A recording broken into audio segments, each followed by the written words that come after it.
Auzubillahiminash-shaytanir-rajim. Bismillahir-rahmanir-rahim. Assalamu alaikum class 7. How are you all? Hopefully you are fine. Today Islamiyat lecture. Please mark the date week 5 and third period. Okay beta? Are you ready for lecture?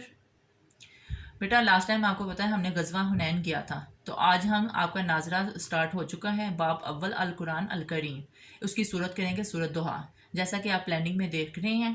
تو last period ہے، اس پہ آج کی date mark کر لیں۔ 6 week میں بھی آپ کو پتا ہے صورت دوحہ ہے اور صورت زلزال ہے۔ چلے اب ہم اپنے لیکچر کی طرف چلتے ہیں۔ بیٹا ٹرن دا پیج 6، حفظ قرآن مجید، صورت دوحہ، بسم اللہ الرحمن الرحیم۔ بیٹا آج ہم یہ صورت پڑھیں گے، آپ نے اس کی ریبک یاد کرنی ہے، لیکن اس کے آپ کی آسانی کے لیے میں اس کا ترجمہ پڑھوں گی تاکہ آپ کو پتہ چل رہے کہ آپ اس کا کیا پڑھ رہے ہیں، کیونکہ عربی ہماری زبان نہیں ہے، تو کم سے کم آپ کو صورت کا کم سے کم ایک تھوڑا سا ریویو، تھوڑا سا جائزہ ہونا چاہیے کہ یہ صورت کیوں نازل ہوئی اور اللہ تعالیٰ نے اس صورت میں ہم سے کیا ارشاد فرمایا ہے۔ اوکے بیٹا، چلے اب ہم اس صورت کو پڑھتے ہیں۔ اعوذ باللہ من الشیطان الرجیم، بسم اللہ الرحمن الرحیم۔ والضحیٰ واللیل اذا سجی ما ودعک ربک وما قلی وللآخرۃ خیر لک من الاولی ولسوف یعطیک ربک فترضی الم یجدک یتیما فآوی ووجدک ضالا فہدی ووجدک عائلا فأغنی فأما الیتیم فلا تقہر وأما السائل فلا تنہر وأما بنعمت ربک فحدث۔ بیٹا یہ آپ کو پتہ ہے قرآن اللہ تعالیٰ نے قرآن میں کتنی صورتیں نازل فرمائی ہیں؟ 114، 114۔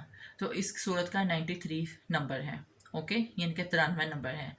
تو آپ کو پتہ ہے کہ جب آپ صلی اللہ علیہ وآلہ وسلم کا وحی کا سلسلہ سٹارٹ ہوا تو آپ صلی اللہ علیہ وسلم پہلے سے شروع سے ہی آپ جو ہے نا، آپ بہت زیادہ امین تھے، بہت زیادہ عادل تھے، بہت زیادہ صادق تھے، تو یہ شروع سے ہی ساری کوالٹیز آپ کے اندر پائی جاتی تھیں۔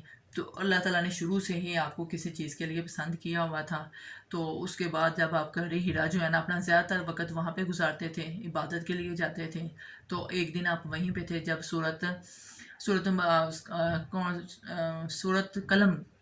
الگ کا نزول ہوا، جس کی آیات نازل ہوئیں، تو آپ صلی اللہ علیہ وآلہ وسلم نے حضرت خدیجہ رضی اللہ تعالیٰ عنہ سے اس کا ذکر فرمایا۔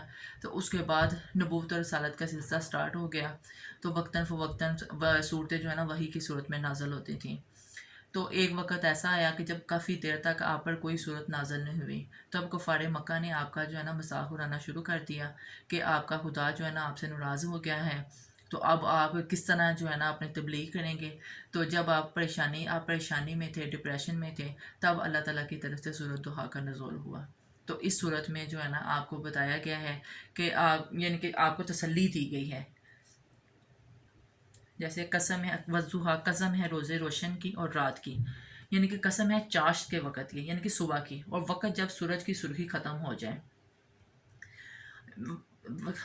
اور جب وہ سکون کے ساتھ طاری ہو جائے۔ یعنی کہنے کا مطلب ہے کہ آپ کو پتہ ہے سارا دن روشنی ہوتی ہے، ہم کوئی نہ کوئی کام کرتے رہتے ہیں، اور رات کا وقت ہوتا ہے جب یعنی کہ تاریکی چھا جاتی ہے، سکون ہو جاتا ہے، ہلکی سی بھی آواز جو ہے نا بہت زیادہ محسوس ہوتی ہے۔ تو اس طرح بعض اقوال کے مطابق لوگ یہ بھی کہتے ہیں کہ دن سے مراد میلاد کا دن ہے اور رات سے مراد معراج کی رات ہے۔ اس طرح اس رات کو بہت زیادہ افضل ترین قرار دیا گیا ہے۔ تو اے نبی صلی اللہ علیہ وآلہ وسلم، آپ صلی اللہ علیہ وسلم کے رب نے آپ کو ہرگز نہیں چھوڑا، یعنی کہ آپ صلی اللہ علیہ وسلم پریشان تھے نا کہ وہی کیوں نہیں نازل ہوئی، تب اللہ تعالیٰ حکم دے رہا ہے کہ آپ صلی اللہ علیہ وسلم کے رب نے آپ کو ہرگز نہیں چھوڑا اور نہ وہ ناراض ہوا ہے، اور یقیناً آپ صلی اللہ علیہ وسلم کے لیے بعد کا دور پہلے دور سے بہتر ہے۔ کہنے کا مطلب ہے کہ جو آنے والا دور ہے بہت بہتر ہے۔ جس طرح سٹارٹنگ میں آپ صلی اللہ علیہ وآلہ وسلم نے نبوت کا پیغام دیا تو خاندان کے صرف 4 افراد نے قبول کیا، پھر آہستہ آہستہ آپ کو مشکل پریشانیاں تو پیش کرنی پڑیں، لیکن اس دین کا بول بالا ہوا، آپ نے نبوت اور رسالت کا پیغام ساری دنیا میں پہنچا دیا۔ تو وہی اللہ تعالیٰ کہہ رہا ہے کہ آپ کے لیے بعد کا دور پہلے دور سے بہتر ہے، اور ان قریب آپ صلی اللہ علیہ وسلم کا رب آپ کو اتنا دے گا کہ آپ خوش ہو جائیں گے۔ کیا اس نے آپ صلی اللہ علیہ وسلم کو یتیم نہیں پایا اور پھر ٹھکانہ فراہم کیا؟ جیسا کہ آپ جانتے ہیں آپ صلی اللہ علیہ وآلہ وسلم کی پیدائش یتیمی کی حالت میں ہوئی، آپ یتیم تھے، تو آپ کی کفالت کی ذمہ داری آپ کے دادا حضرت عبد المطلب نے لی۔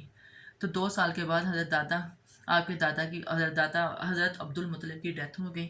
تو اس کے بعد آپ کے چچا حضرت ابو طالب نے آپ کی پرورش کا ذمہ لیا، اور انہوں نے نبوت، اور جب تک آپ پر نبوت رسالت جاری ہوا، کفار مکہ نے آپ کو تنگ کیا، آپ نے ہر وقت اپنے بھتیجے کا ساتھ دیا۔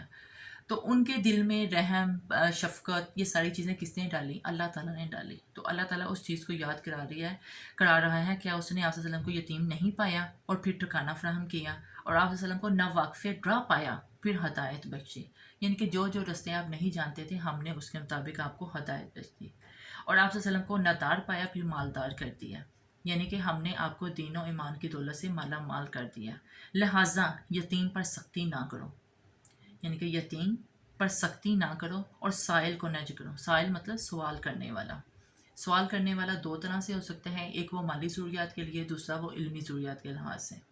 تو اس طرف کہا گیا اس کو نہ جھڑکو، اور اپنے رب کی نعمت کا اظہار کرو کہ اللہ تعالیٰ نے آپ کو جو نعمتیں دی ہیں اس کا اظہار کرتے رہو، کہ اگر اس وقت اللہ تعالیٰ کی طرف سے وحی نہیں آئی تو اللہ تعالیٰ نے یہ چیزیں بھی مجھے عطا کی ہیں، میں اس پہ اللہ تعالیٰ کا شکر ادا کرتا ہوں۔ تو اللہ تعالیٰ کی نعمتوں کا اظہار کرتے رہو، اس کا شکر ادا کرتے رہو۔ بیٹا یہ تھی آپ کی سورۃ ضحیٰ، میں نے عربک بھی پڑھی ہے، آپ نے بہت اچھے طریقے سے مکمل تجوید کے ساتھ اس کو قرأت کے ساتھ یاد کرنا ہے، اور اس کے علاوہ اس کا ترجمے کا جو ایک جائزہ ہے وہ آپ کو ذہن میں ہونا چاہیے، کہ آپ کو یہ پتہ ہونا چاہیے کہ نبوت اور رسالت کا سلسلہ جب سٹارٹ ہوا تو وحی ہر وقت کسی نہ کسی موقع پہ نازل ہوتی تھی، تو جب ایک عرصے کے لیے وحی کا نزول بند ہوا تو کفار مکہ نے آپ کو تنگ کرنا شروع کر دیا، تانے دینے شروع کر دیے، تو تب اللہ تعالیٰ نے سورۃ ضحیٰ کا نزول کیا۔ ٹھیک ہے بیٹا، ٹیک کیئر، اللہ حافظ۔